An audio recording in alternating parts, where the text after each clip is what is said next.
Hello and welcome to this course on timeline advertising. In this course, we're going to cover how to drive targeted traffic from Twitter with ads that appear in people's Twitter timelines. This course is divided into 3 modules. Module 1 covers campaign objectives and details. Module 2 covers ad groups and targeting. And Module 3 covers creating the actual ad itself and launching the campaign. By the time this course is over, you'll know how to effectively create and launch Twitter ad campaigns for your business. So without further ado, let's dive into the first module. Okay guys, welcome to Module 1. In this module, our expert will be teaching you about campaign objectives and details. So get ready to take some notes and let's jump right in. Okay, so here we are on the Twitter dashboard. We're going to come up here to Create Campaign. Click Start Over. And let's talk about these Twitter campaign goals. Now, campaign goals or objectives, you'll notice, are taking over advertising platforms. Google, AdWords, Facebook, and a bunch of other ones have chosen to create this step in their ad creation process where you can choose common campaign objectives and then those guide you with hints and tailorizations throughout the ad creation process. We've already seen that with a few of the other big ones. Now we're seeing it with Twitter. And overall, I think it's definitely a good thing, certainly more user-friendly. If you've been doing some of these on your own sort of ad hoc in the past, then you'll probably notice it's a little bit different now. So let's talk about app installs first. App installs is pretty simple. If you have a mobile app, if that's your business and you want to get more people to install it on their phone, literally click a link on Twitter and then that takes them to the App Store for your respective, OS, and then install your app. This is what you're going for. This is your campaign objective. The next one is followers. Now, it says on and off Twitter here, but obviously what we're talking about is gauging your campaign success by the number of people who end up following your profile on Twitter. And that's pretty powerful, especially if in addition to your advertising, you also do a lot of organic promotion or organic content on Twitter, and you want to increase the range of that organic reach. Increasing your followers with paid ads is a good way to do that. And tweet engagements. This is a good one to go after if your primary concern is interaction with other Twitter users on Twitter. If you want people interacting with your brand when you tweet. So we're looking at retweets. We're looking at comments, likes, that sort of thing. Those will be what you're measuring the success of these campaigns by. Over here we've got promoted video views. That's pretty self-explanatory. Video, although it's not thought of as the primary thing on Twitter, since there's length restrictions and stuff, is still pretty powerful on Twitter, and video ads are a pretty significant and impactful way to get your message across. Website clicks or conversions. This is probably the most standard issue, meat and potatoes type of campaign goal. This covers sort of everything, especially things like lead generation, right? So you actually want people clicking away from Twitter and coming over to your web properties, namely, a landing page where you're collecting a lead, or if you're doing content marketing, maybe to a content piece with a retargeting pixel, or if you're selling something directly, sales pages, e-commerce stores, product listings, that sort of stuff. All of that is going to come here, and my guess is somewhere around 60-70% of those of you who are watching this video are going to be relying on this one somewhat heavily. App re-engagements. So the app is already installed on their phone, and you want them to click on a Twitter ad that reminds them to log back in and use it. Okay, so if you're running some type of a video game app for iOS or Android, and this is a good way to get those people to log back into that app and play in that game with a nice, maybe a video ad or something. You actually see a lot of people doing this, a lot of companies doing this. What's that one? Clash of Clans is doing that type of thing with ads all the time. In-stream video views pre-roll. This sounds a lot like YouTube's in-stream video, and that's basically what it is. You're taking other people's content, you're taking existing content, and you're sticking your little video ad at the very beginning of it. It's going to be pretty short, but you get some pretty cool placement there that you wouldn't otherwise get. Awareness. This, you don't really care about the retweets. You don't really care about clicks to your website. You don't even really care about followers. What you want is your brand identity, literally your name, your logo, your identity in front of as many eyeballs as possible. Okay, so this is based on, impressions. Even if people are just swiping by and not really super conscious of the fact that they've just seen your brand, you're sort of building that subconscious, top of mind awareness, and this is a good campaign for building that. So now let's go ahead and click on followers. Let's say that we're trying to build a follower campaign so that we can increase our organic reach without having to pay for ads on Twitter. All right, and how it works, this is a little explanation of how things work. You're going to promote your account to build an engaged audience. You're only paying for the followers you gain. So it doesn't matter what type of engagement you get on this post. We could get, 100 retweets and likes and comments and all that good stuff, clicks to our website, pretty much anything. And we're not being billed for any of that. So that's all just extra, That's all just gratis. What we're paying for is just people who click and follow our profile on Twitter. So this is pretty sweet if that's your primary goal. And you've got all the basic stuff here. You've got your campaign name. You've got a start date. You've got an optional end date. So let's talk about some reasons you might have an end date. Let's say you've got a sales quota coming up. An end date might be useful. In fact, an end date in conjunction with accelerated delivery, which will spend your budget faster and try to get your ad in front of more eyeballs in a more frequent and quick way. Those two things could work together quite well. If you've got a live event coming up, an actual physical live event that's happening on a specific day, well, obviously, that's got to end at some point, preferably a few days before the event, so that would be a good time to utilize an end date for your campaign, as well as accelerated delivery. A product launch where you've literally just got a 7-day window. That would make sense to have a start and an end date, and maybe even an accelerated delivery, okay?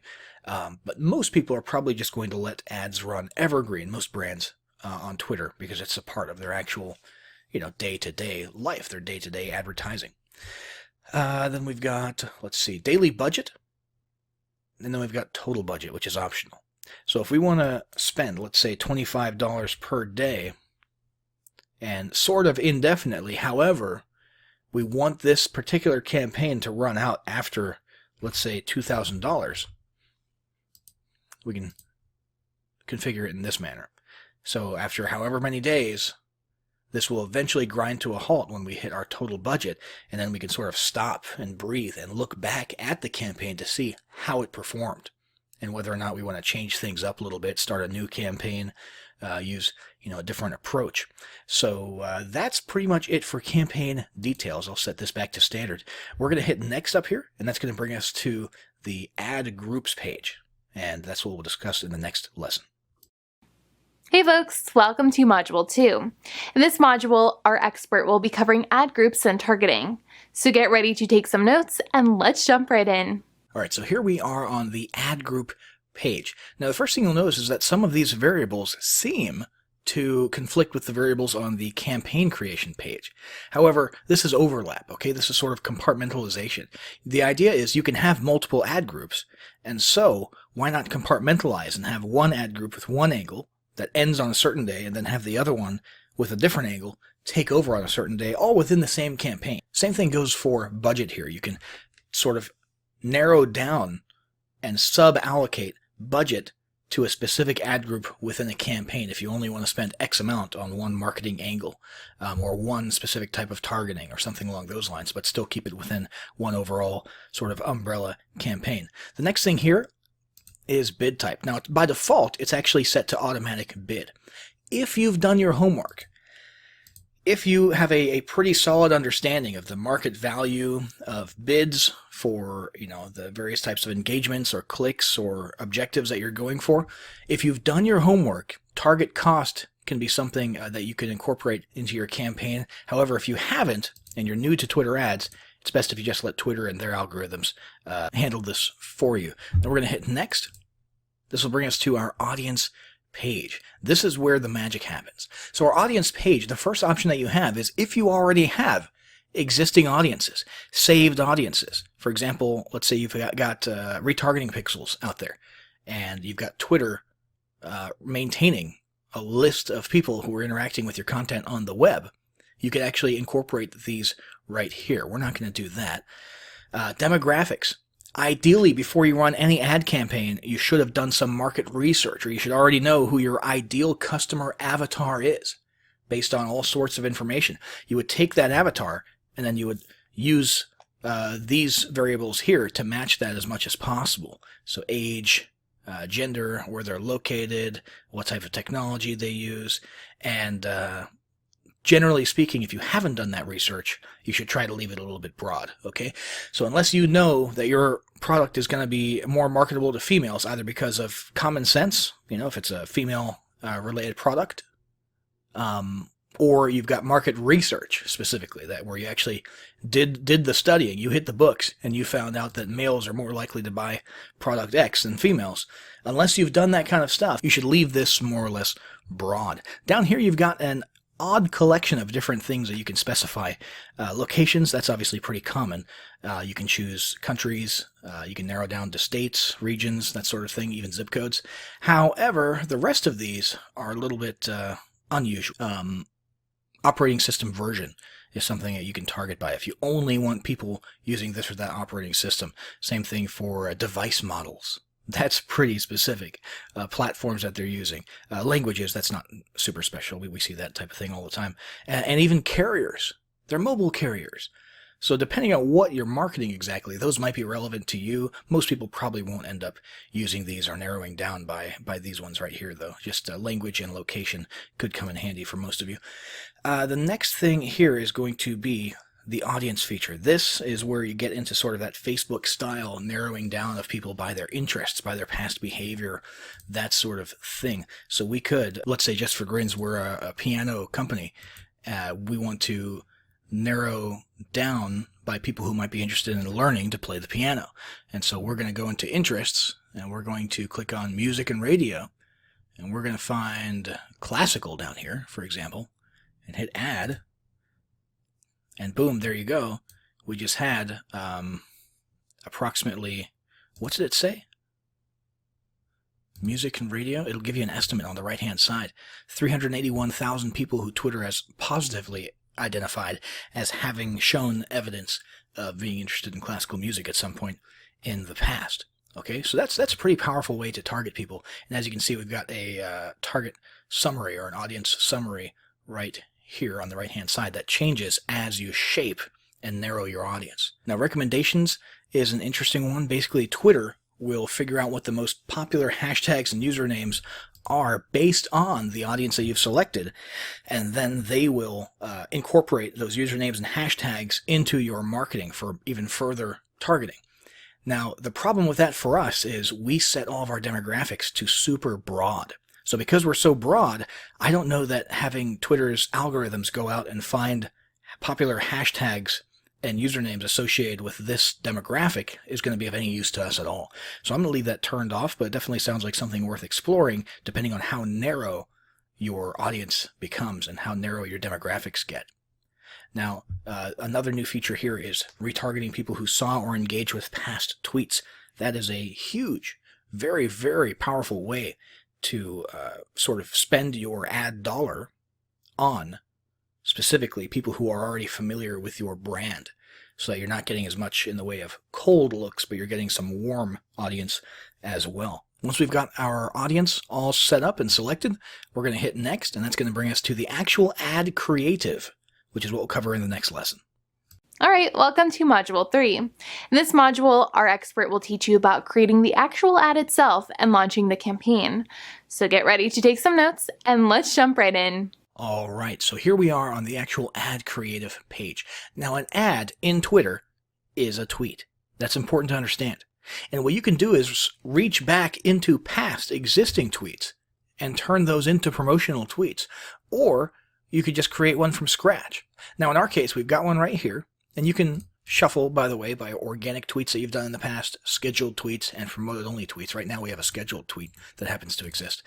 We can utilize this as our Twitter ad, and you really want to match your ad copy to what your campaign goals are. So obviously, if your campaign goals had been website clicks and conversions, then you would want some type of a call to action that leads to people clicking and leaving Twitter to go to your site. In our case, we chose followers. So we want more and more followers. And that basically means we want people to look at our ad for a little while, and we want it to speak to them. We want them to answer a question, because if they engage with our ad, for example, by leaving a comment, they'll probably be more likely to hit the follow button as well and follow us on Twitter.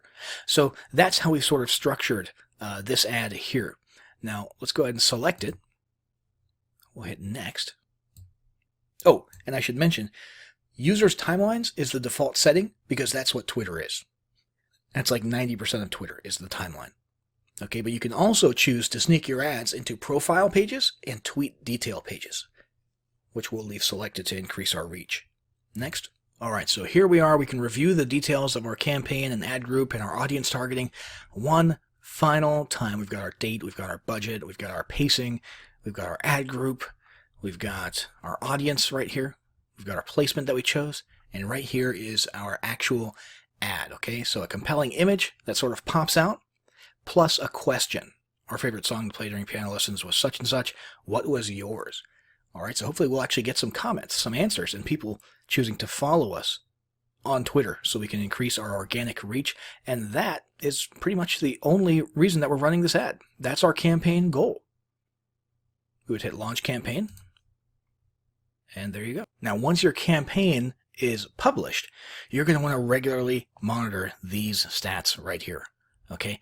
You want to keep an eye particularly on impressions, so your overall ad spend, your results, which in our case, once again, we're looking for follows, your results rate, which is going to be a combination of impressions and results, your cost per ad result, which is very important. That's sort of your main metric. That's going to be a combination of your overall spend and the results, and how that's matching up against your daily budget.